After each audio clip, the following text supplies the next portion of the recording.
আসসালামু আলাইকুম। জাতীয় বিশ্ববিদ্যালয় ভর্তি পরীক্ষা আগামী ৩রা মে অনুষ্ঠিত হতে যাচ্ছে।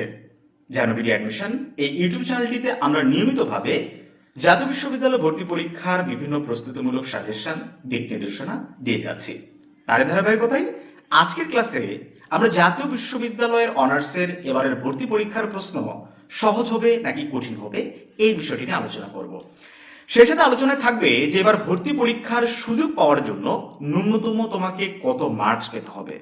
তোমরা নিশ্চয়ই জানো যে এবারের পাস মার্ক নির্ধারণ করা হয়েছে 35, কিন্তু ভর্তি হওয়ার জন্য কি পাস মার্কই যথেষ্ট নাকি এর থেকে আরো বেশি পেতে হবে, ন্যূনতম কত মার্কস পেতে হবে? খুবই গুরুত্বপূর্ণ একটা ক্লাস, সো অবশ্যই মনোযোগ ধরে রেখে ক্লাসের শেষ পর্যন্ত আমাদের সাথেই থাকো। শিক্ষার্থী বন্ধুরা, তোমরা যারা প্রথমবারের মতো এই জানুবিডি ইউটিউব চ্যানেলটি দেখছো তারা অবশ্যই আমাদের চ্যানেলটি সাবস্ক্রাইব করে পাশে থাকা নোটিফিকেশন বেল আইকনটি অন করে দিবে, যাতে করে আমাদের চ্যানেলে কোনো ভিডিও প্রকাশ হওয়া মাত্রই তোমার কাছে সবার আগে সেটি পৌঁছে যায়। আমরা নিয়মিতভাবে তোমরা দেখতে পাচ্ছ বিভিন্ন সাজেশনগুলো আপলোড করে যাচ্ছি। এই সাজেশন মোতাবেক তোমরা যদি পড়াশোনা করো, আশা করছি তুমি তোমার এক্সপেক্টেড কলেজ এবং এক্সপেক্টেড ডিপার্টমেন্টে খুব সহজেই চান্স পেয়ে যাবে। তাহলে আমরা আলোচনায় আসি যে প্রশ্ন সহজ হবে নাকি কঠিন হবে। দেখো, অনার্সে ভর্তিচ্ছু শিক্ষার্থীর সংখ্যা যদি কম বেশি আমরা হিসাব করি তাহলে ধরে নাও 5 লাখ, কম বেশি এরকম 5 লাখ স্টুডেন্ট ভর্তিচ্ছু শিক্ষার্থী রয়েছে। আসনও মোটামুটি এরকম 5 লাখের মতোই রয়েছে।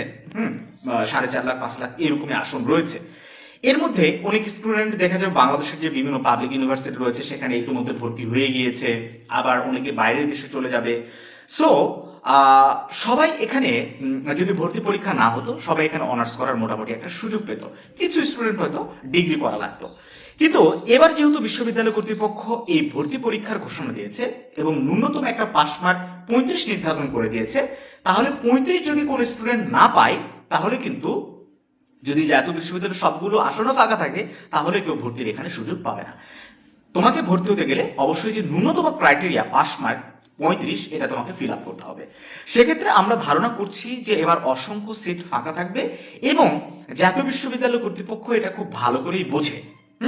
আমি জানি তোমরা যারা আমাদের ভিডিওটা দেখছো তারা এখনো পর্যন্ত অনেকে এরকম আছে যারা কোনো ধরনের প্রস্তুতি শুরু করেনি, বই তো কেনা অনেক দূরের কথা, জাস্ট অনার্সের জন্য অ্যাপ্লিকেশন করে রেখেছো, মনে করছো যে যেন তেন ভাবে আমি যাব পরীক্ষা দিয়ে, যদি পাশ করি করবো, না করলে ডিগ্রিতে ভর্তি, এরকম। আবার অনেকেই অনেক সিরিয়াস ভাবে পড়াশোনা করতেছে, উই নো দ্যাট।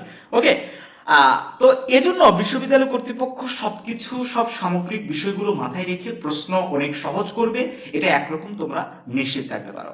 আমি যদি 13-14 সেশনের কথা ধরি, তার আগে যখন বিশ্ববিদ্যালয় কর্তৃপক্ষ এরকম স্টুডেন্টদেরকে ভর্তি করার জন্য ভর্তি পরীক্ষা নিত, তখনকার কথা যদি আমি বলি, তখন একটা অন্যরকম পরিস্থিতি ছিল, একটা মানসম্মত একটা স্ট্যান্ডার্ড মেনটেন করে ভর্তি পরীক্ষার প্রশ্ন প্রণয়ন করা হতো।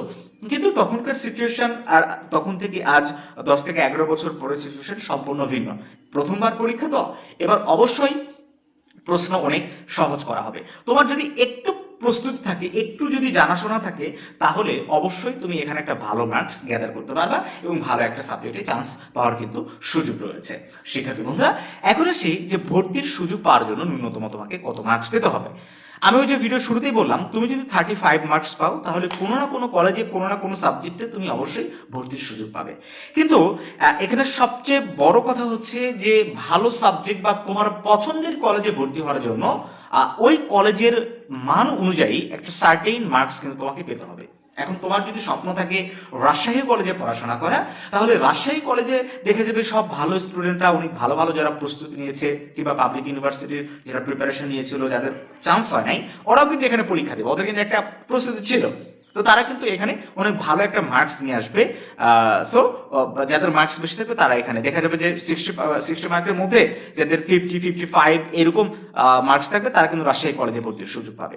ঠিক আছে, তো এটা এক্সাক্ট করে বলা কখনোই সম্ভব নয় যে তোমার ন্যূনতম কত মার্কস লাগবে ভালো কলেজে ভালো সাবজেক্টে চান্স পাওয়ার জন্য। হ্যাঁ, কলেজের উপরে ডিপেন্ড করে, কোন কলেজের মান কেমন, কোন কলেজে স্টুডেন্টরা কত বেশি ভর্তি হতে চাচ্ছে, সেটার উপর ডিপেন্ড করে আসলে এই মার্কস কম বেশিটা ভ্যারি করে। তো যাই হোক শিক্ষার্থী বন্ধুরা, আমি এইটুকুই বলবো, তোমাদের হাতে সময় খুবই কম, ঠিক আছে, 10 থেকে 12 দিন কিংবা এরকম তোমরা সময় পাবা। এই সময়ের মধ্যে একটা কমপ্লিট প্রিপারেশন তোমাদেরকে নিতে হবে।